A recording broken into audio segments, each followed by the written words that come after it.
और इसी मैडनेस को हम पेट्रियटिज्म कहते हैं।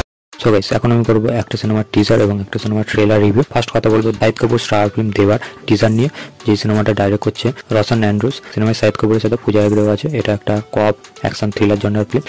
সিনেমাটা শোনা যাচ্ছে যে মালায়ালাম ফিল্ম মুম্বাই পুলিশের অফিসিয়াল হিন্দি রিমেক। যে টিজারটা এসেছে সেটা খুবই ফাস্ট ফেস কাটা হয়েছে এবং এই টিজারের মধ্যে আমরা শাহিদ কাপুরকে একটা সাঙ্কি রোলে দেখতে পাচ্ছি, একটা মানে রুথলেস কপের রোলে, পুরো একটা ম্যাডনেস অবতারে দেখতে পাচ্ছি, যেটা প্রিভিয়াসলি আমরা কবির সিং এর মতো সিনেমাতে দেখতে পেয়েছি। তো এটা দেখে বলাই যায় যে কবির সিং 2.0 আমরা দেখতে পাচ্ছি এবং তার লুকটাও অনেকটা হাটকে রাখা হয়েছে। তার যেরকম হেয়ার স্টাইল, বিয়ার যেরকম রেখেছে সেটা দেখে দারুণ লাগছে। তার এক্সপ্রেশন, তার যেরকম বিহেভিয়ার, সেসবগুলো বডি ল্যাঙ্গুয়েজ খুবই ভালো লাগছে, প্রমিসিং লাগছে। এবং ডাইরেক্টর যখন মালায়ালাম থেকে, তো আশা করা যায় সিনেমাটাও খুবই ভালো হবে। এবং অরিজিনাল সিনেমাটা মুম্বাই পুলিশ আমার দেখা নেই, তো সেই কারণে এই সিনেমাটা থেকে এক্সপেকটেশন তো থাকবে। এবং টিজার লেভেলেও সেটা খুবই ভালোভাবে ওয়ার্ক করছে। টিজারটাকে এডিটিং করা হয়েছে খুবই ভালোভাবে।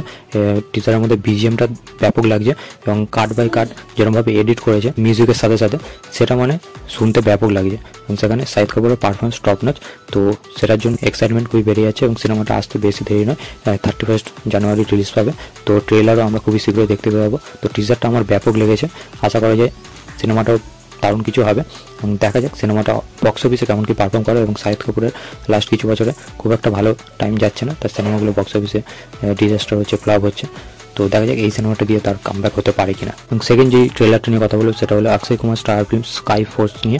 এই সিনেমাটা ম্যাডাক ফিল্মসের তরফ থেকে আসে এবং তারা নানান রকম জনরাতে কাজ করে, নানান রকম নতুন চেষ্টা করে। কিন্তু এই সিনেমাটার ট্রেলার দেখে আমার ফাইটারের কথা মনে পড়লো, কারণ পুরোপুরি সেই একই জনরার একই টেমপ্লেটের সিনেমা পুরো বোঝা যাচ্ছে। ঋত্বিকের ফাইটার আমার ব্যাপক লাগে, সেখানে ঋত্বিকের পারফরমেন্স থেকে শুরু করে সিদ্ধার্থ আনন্দের যে ডাইরেকশন ছিল, সিনেমাটা ওভারঅল খুবই ভালো হয়েছে। তো সেই সেম প্যাটার্নের একটা সিনেমা আমরা দেখতে পাচ্ছি, এটাও ট্রু ইভেন্ট থেকে ইন্সপায়ার। এবং অক্ষয় কুমারের যেরকম বাজার চলছে সেই তুলনায় সিনেমাটা তো বক্স অফিসে পারফর্ম করতে পারবে বলে মনে হয় না। এবং সেই একই রকমের pattern India versus Pakistan, air force নিয়ে ফাইটারের মতো সিনেমা, যেখানে ঋত্বিকের মতো এত বড় স্টার থাকা সত্ত্বেও সিনেমাটা বক্স অফিসে আন্ডার পারফর্ম করেছিল। সিনেমাটা ভালো হওয়া সত্ত্বেও, ওয়ার্ড অফ মাউথ পজিটিভ হওয়া সত্ত্বেও, সেখানে অক্ষয় কুমারের মতো স্টার যখন এই সিনেমায় আছে, সেই সিনেমাটা চলবে কিনা এখন থেকে বলা যাচ্ছে না। এবং ট্রেলারের মধ্যে ভিএফএক্স এর কাজও খুবই দুর্বল লাগছে। ট্রেলার লেভেলে যেরকম ডায়লগ রাখা হয়েছে, যেরকম আমরা অ্যাস্থেটিক্স সব জিনিসপত্র দেখতে পাচ্ছি, সেই সবগুলো খুবই রুটিন, খুবই মানে দেখা দেখতো। সেই কারণে আমার ভালো লাগেনি এই ট্রেলারটা। কিন্তু ট্রেলারের মধ্যে যে একটা পেট্রিয়টিক জিনিস দেখানো হয়েছে, সেখানে যে পুরোনো গানের